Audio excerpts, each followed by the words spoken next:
अस्सलाम वालेकुम dear students. आज हम एक इम्पॉर्टेंट क्वेश्चन डिस्कस करने जा रहे हैं जो एग्ज़ाम में पूछा जाता है, दैट्स अनसीन पैसेज। और मैंने मुनासिब जाना है इस मौके को फ़ायदा उठाते हुए, क्योंकि जो हम लेसन पढ़ रहे थे, जो हमने ड्रामा पढ़ा recently the merchant of Venice, उसके पीछे एक उस लेसन के पीछे एक लैंग्वेज वर्क में एक पैसेज दिया गया है। लैंग्वेज वर्क में एक पैसेज दिया गया है, इट मे बी आस्क्ड, ये ज़रूरी नहीं कि यही होगा, but it may be asked as an unseen passage. वहाँ पे हमारे एग्ज़ाम में उस क्वेश्चन पेपर में दो पैसेज होते हैं, एक होता है सीन पैसेज, दूसरा होता है अनसीन पैसेज। सीन पैसेज होता है जो बुक से निकाला जाता है, that will be discuss later on कैसे होता है और उसमें क्या करना होता है। लेकिन जो अनसीन पैसेज होता है, ये कोई ऐसा पैसेज होता है जो शायद आपने कभी देखा होगा या नहीं भी देखा होगा, तभी इसको कहते हैं अनसीन पैसेज। यानी ये आपकी बुक से नहीं है, but this one passage is here. तो हम इसको थोड़ा बहुत करेंगे ताकि आपको समझ आएगा कि करना क्या होता है इसमें। ये अनसीन पैसेज जो होता है, ये 5 मार्क्स का क्वेश्चन होता है। इसमें 5 मार्क्स होते हैं। आपको पैसेज पढ़ना है, उसको समझना है, उसके बाद वहाँ पे उसको 5 फिल इन द ब्लैंक्स होते हैं, 5 फिल इन द ब्लैंक्स होते हैं। यानी कुछ खाली जगह दी होती है जिनका जवाब उसी पैसेज में होता है जो आपको ढूंढ के निकालना होता है। बिल्कुल आसान होता है, 5 मार्क्स होते हैं, बिल्कुल आसान 5 मार्क्स होते हैं। लेकिन करना क्या है, आपको पहले समझना है। लेकिन जो यहाँ पे ये पैसेज है, इसकी सिर्फ 5 ही खाली जगह नहीं है, इसकी ज़्यादा खाली जगह है। लेकिन हम आपको दिखाएंगे कि करना क्या होता है, इसको समझना होता है सबसे पहले। Let me first read this passage loud.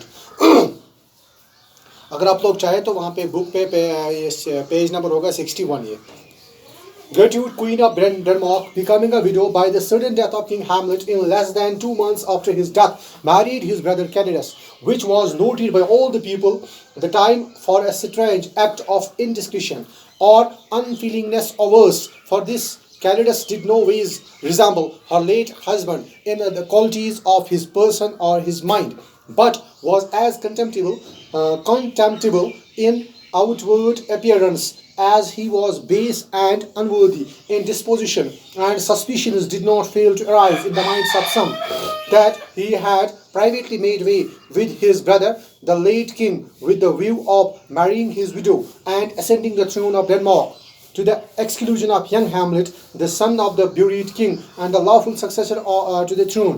In vain was all that his mother Gertrude or the king could do to contrive to divert him. He still appeared in court in a suit of deep black as mourning for the king his father's death, which mode of dress he had never laid aside, not even in complimented to his mother upon the day she was married, nor could he be brought to join in any of the festivities or rejoicings of that as appeared to him disgraceful day. What mostly troubled him was an uncertainty about the manner of his father's death. It was given out by Calidus that a serpent had stung him. By young Hamlet he had shivered suspicions that Calidus himself was the serpent. In plain English, that he had murdered him for his crown, and that the serpent who stung his father did now sit on the throne.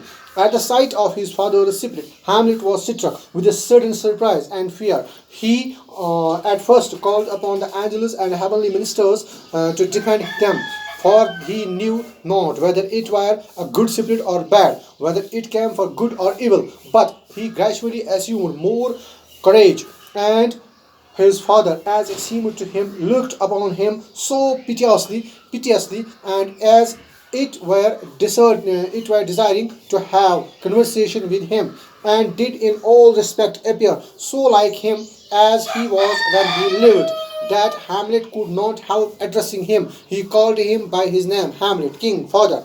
And when they were alone together, the spirit broke silence and told him that he was the ghost of Hamlet, his father, who had been cruelly murdered. And he told the manner of it, that it was done by his own brother Calidus, Hamlet's uncle, as Hamlet had already but too much suspected for the hope of succeeding to his bed and crown. That as he was sleeping in his garden, his custom always in the afternoon, his treasonous brother stole upon him in his sleep and poured the juice of poisonous henbane into his ears. which has such an antipathy to the life of man that swift as quicksilver, it courses through all the veins of body, breaking up the blood and spreading a crust like leprosy all over the skin. Thus sleeping by a brother's hand, he was cut off at once from his crown, his queen, and his life. And he adored Hamlet. If he did ever his dear father love, that he would revenge his foul murder. And the ghost lamented to his son that his mother should so fall off from virtue as to prove false to the wedded love of her first husband, and to marry his murderer. But he cautioned Hamlet, howsoever he proceeded in his revenge against his wicked uncle, by no means to act any violence against the person of his mother, but to leave her to heaven and to the stings and thorns of conscience. And Hamlet promised to observe the ghost's directions in all things, and the ghost vanished. ये कहानी है असल में Hamlet की। Hamlet एक drama है जो Shakespeare ने लिखा है। इसमें जो बादशाह होता है हैमलेट, उसका एक भाई होता है जिसका नाम होता है कैलिडस। मैंने सबसे पहले कहा इस पैसेज को समझना है, लिखा क्या है, ये थोड़ा सा मैं आपको समझाऊंगा। ये हैमलेट है, इसका भाई है कैलिडस, और इसकी हैमलेट की जो क्वीन होती है उसका नाम होता है गेर्ट्रूड।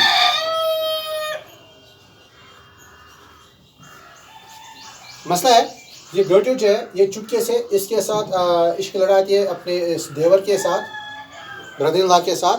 तो ये दोनों प्लान करते हैं इसको मारने का। अचानक से ये मर जाता है। 2 ही महीने बाद ये गेर्ट्रूड इसके साथ शादी करती है। लोगों के जहन में शक होता है, लेकिन हैमलेट का छोटा बेटा होता है जिसका नाम हैमलेट होता है, यानी यंग हैमलेट, वो भी उसका नाम भी हैमलेट होता है। वो शक करता है कि नहीं, कुछ तो कॉन्स्पिरेसी है, मेरी माँ ने इतने जल्दी क्यों किया, 2 महीने बाद ही शादी इसने की। तो इसको लगा कि शायद मेरे अंकल ने ही कुछ किया, इसको शक हो गया। अब इसने हर दिन ब्लैक कपड़े पहनने शुरू कर दिए, तब तक जब तक मैं अपने बाप के कातिल को ढूंढ लूँगा। इन्होंने बताया कि असल में आपका बाप सोया हुआ था उधर क्या बोलते हैं गार्डन में, तो वहाँ पे उसको एक बिच्छू ने, एक सरपेंट ने काट लिया। लेकिन असल में सरपेंट इसका ये अंकल था, कैलिडस था। फिर एक बार इस हैमलेट का घूस्ट आ गया, यानी आत्मा आई निमिस हैमलेट्स नफ्स नश। तो अमिस गया गोड प्रा पे अमिस तोर फिक्र वार यह मोन फादर, पे वो अमिस सारे दिल बह कित मोरनस पन बे, तमें त्रो मे हैंडमैन जूस कनस में, the juice of handman he poured in my ear, जिसका इतना असर होता है कि आदमी का जिस्म जो होता है वो स्टक हो जाता है, ऐसे इथे पे लगित गसा तक निबर कन जन म्यून ध्यून नेरा। तो वैसा ही लेप्रोसी जैसी वो निकल जाता है और आदमी मर जाता है। तो इसने उसको कहा अगर आपको अपने बाप के साथ थोड़ी सी भी हमदर्दी है तो आप मेरे मौत का बदला लेंगे अपने अंकल से, लेकिन अपनी माँ को कुछ नहीं करेंगे, क्योंकि इसने मेरे खिलाफ, मेरी मोहब्बत के खिलाफ ये प्लान किया है। अब इसको छोड़ो, ये गस मरे पन्ने वे हालों से, अमिस गसन पन्ने ज़मीर गसन मलामत कर कि मैं कुछ गलती कर। तो ऐसे हम लोगों ने इसको समझा थोड़ा सा। अब इसके पीछे कुछ फिलिंदा ब्लैंक्स दी होती है। अगर आप अपनी किताब खोलेंगे पेज नंबर 62 पे होंगे वो, गेर्ट्रूड इज द क्वीन ऑफ, गेर्ट्रूड कहाँ की क्वीन थी? सबसे पहला जो है इसको लिखना है Denmark. Gertrude is the queen of Denmark होगी एक। Claudius is Hamlet's. अब यहाँ पे छोटे हैमलेट की बात हो रही है। कैलिडस हैमलेट का क्या लगता था? छोटे हैमलेट का ये इसका अंकल लगता था, क्योंकि आगे जाके पता चलता है he tells the young Hamlet that his father died of a serpent, क्योंकि ये इस छोटे हैमलेट को ये बोलता है, यानी उसके बेटे को ये बोलता है, अपने इस भांजे को ये बोलता है कि उसके बाप को मारा है, एक क्या बोलते हैं इसको, सिटिंग किया है। किसने? एक सर्पेंट ने उसकी सिटिंग से मर गया है, serpent sitting. Okay, then The spirit that appeared before Hamlet was, कौन था वो? किसका spirit था? The ghost of his father. Was the ghost of his father. The ghost of his father. उसके बाप का वो spirit था, वो ghost था, वही था, वो इसके सामने आ गया और इसको कहा कि किसने मुझे मारा। The spirit revealed to Hamlet that फिर यहाँ पे एक और खाली जगह है, डैड, इसमें आएगा कैलिडस। आप लोग इसको पढ़ोगे फिर आपको खुद समझ आएगा कैसे है। Claudius killed his father by pouring। फिर क्या इसने डाला था उसमें? क्या इसने डाला था? The juice of poisonous handman, the juice of poisonous henbane. हाँ, तो नेक्स्ट है किस में डाला था? into the dash of his father, into the ear. ठीक है, अभी हमने पढ़ा उसने उसके कान में वो डाला था. नेक्स्ट है the goose. Hamlet resolves to take dash of his father's murder, revenge. इसने बदला लेने की ठान ली, revenge. इसके बाद the goose advised Hamlet to leave gratitude to. किसको छोड़ना? इसको छोड़ना. किस लिए छोड़ना है इसको? To heaven. एमसन मास्टर गज अल्लाह ताला पर बे क्या गस पाने गसुन and to the sittings